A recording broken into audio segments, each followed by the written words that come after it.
Morning, everyone. Welcome to End of Week Ainsley News. It's Friday, the 20th of May.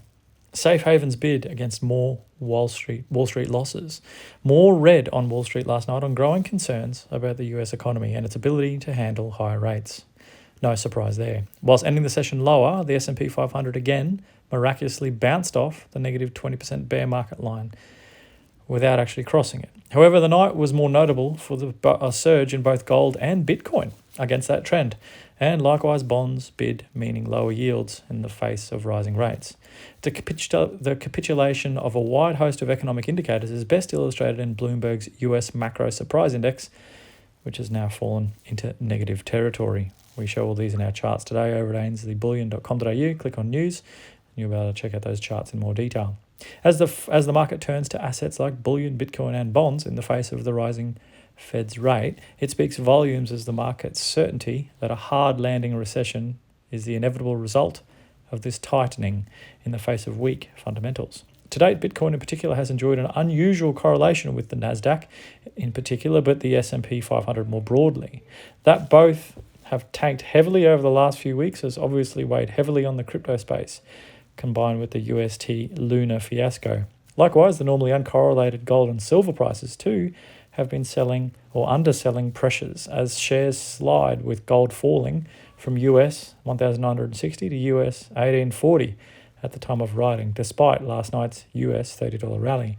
The latter is not historically unusual in the early stages of a large share market correction, as precious metals are a beautifully liquid asset that have performed well of late, so an easy thing to sell to meet margin calls on all that NSE margin debt. Borrowing cheap money to buy shares that only ever go up has been the trade du jour since the GFC, as the Fed was always there to catch any correction. They have made it abundantly clear that they will not be here this time, and for now the market seems to be believing this. The ramifications for gold on the falling US bond yields is we are back in real negative yield territory. The following, courtesy of TME, illustrates the perfect setup now for gold. Time for gold. Gold is sitting at big support levels. The shiny metal is trading below the 200-day moving average, but note gold has behaved as a mean reverting asset for a long time. Note the trend line around those levels. Gold and real yields. Yields matter for gold. We wouldn't be surprised if gold caught some bids given the latest move lower in yields. US 10-year real yield inverted versus gold. There's a chart here. Look at that, ready to pounce and zoom up higher. Gold and the mighty dollar. The dollar matters for the shiny metal. Goldman Sachs reminds us, since the vast bulk of gold is produced and consumed outside of the US, broad-based dollar appreciation should lead to a similar depreciation in gold, all things equal. Near term, the impact of the dollar may be even larger due to the repositioning of gold's speculative positions, which are very sensitive to dollar momentum. This means that further dollar upside could continue to put near-term pressure on gold. The dollar has been strong, but did you know that the DXY has gone up nothing since April the 28th? Imagine if the DXY rolls over and starts trading below the steep trend line. There is another currency that gold has followed closely over the last few weeks, the Chinese yuan. Check out some charts here today that give you insight as to what correlations are there. Gold loves tightening.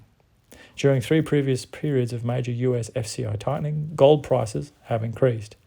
And could gold revive as a fear hedge? So far, people have sold most things, gold included, but at times gold tends to act as a fear hedge as well. Maybe people will just realize gold just sits there and protects their assets. The return of capital rather than return on capital starts to become at the forefront of sophisticated investors' minds at such times, and the stars seem to be aligning for precious metals accordingly right now. For those all hanging on and watching in fear as the S&P 500 continues its drop, gold and silver seem to be a great place to protect your wealth. Jump over to ainsleyBullion.com.au. You can check out all the charts in our news and also buy gold, silver and platinum. Interested in crypto? Bitcoin is surviving pretty well during these drops. Jump over to ainsleywealth.com.au. You can buy, sell or exchange between cryptos using that platform. And goldsilverstandard.com. Brilliant stablecoin built and backed by Ainsley with real gold and real silver on the Ethereum ERC20 token there. Enjoy your weekend, everyone. We'll catch you next week for more news.